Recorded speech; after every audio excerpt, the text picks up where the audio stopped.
Let's get the latest in Sabah from ABS-CBN's Henry Omaga Diaz. Henry?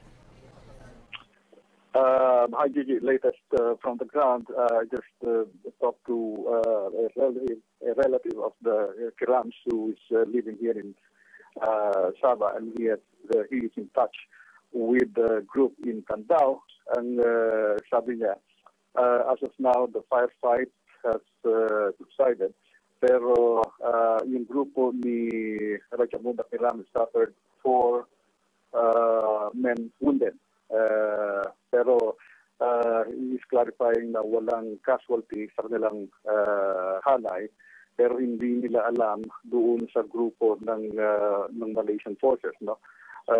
Apparently nag-umpisa kanina yung firefight, pero ngayon single shots na lang ang naririnig mula doon sa area. Apparently medyo nag-subside na yung firefight at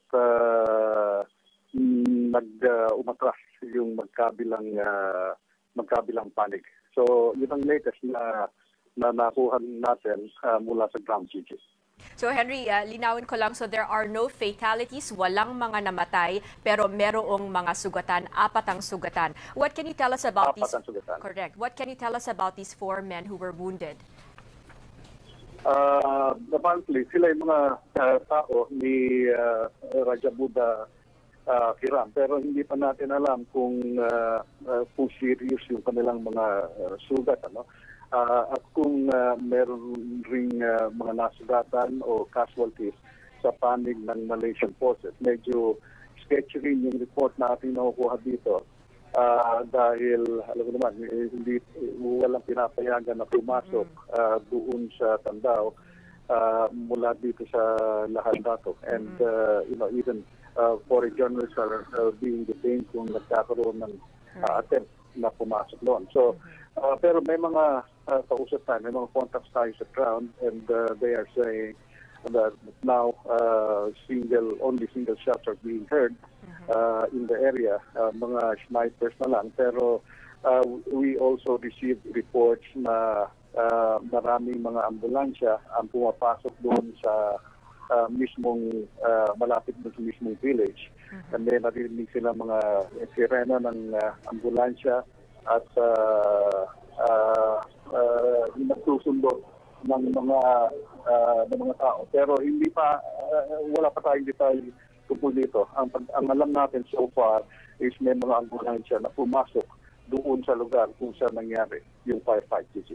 Henry, over the last 2 weeks, there have been persistent reports coming from the Malaysian press that there are children among those the Filipinos who are in Sabah, among the Sultanate of Sulu's Royal Army, are some children, not just women, but also children. Have your sources been able to confirm this with you? Well, I have talked to some of the people who have evacuated from the area, and according to them, yung mga natitira doon ay mga tao na lamang ni Rajamunda Kiram. Ang estimate na nila from 100 to 200, ano? Pero wala silang nababanggit ng mga bata na naiwan doon.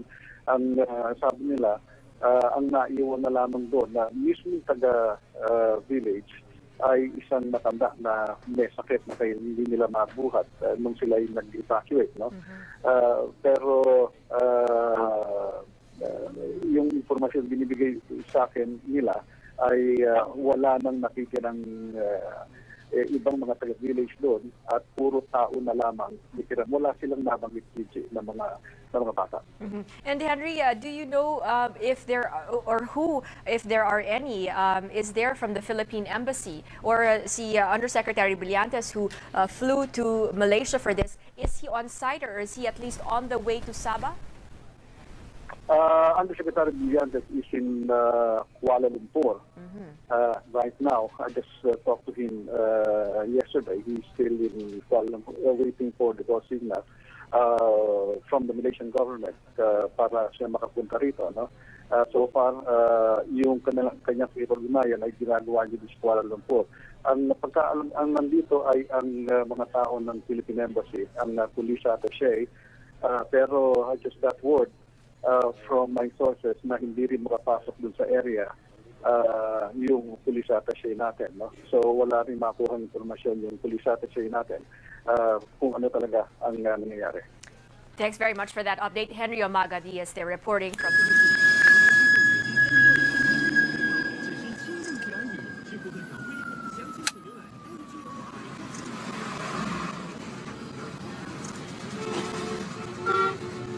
可能是要去站在 PTA 啊。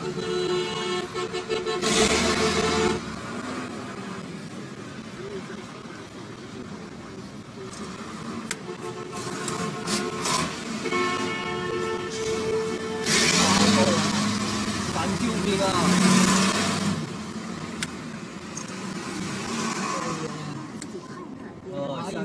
下去搬 PTA 上了。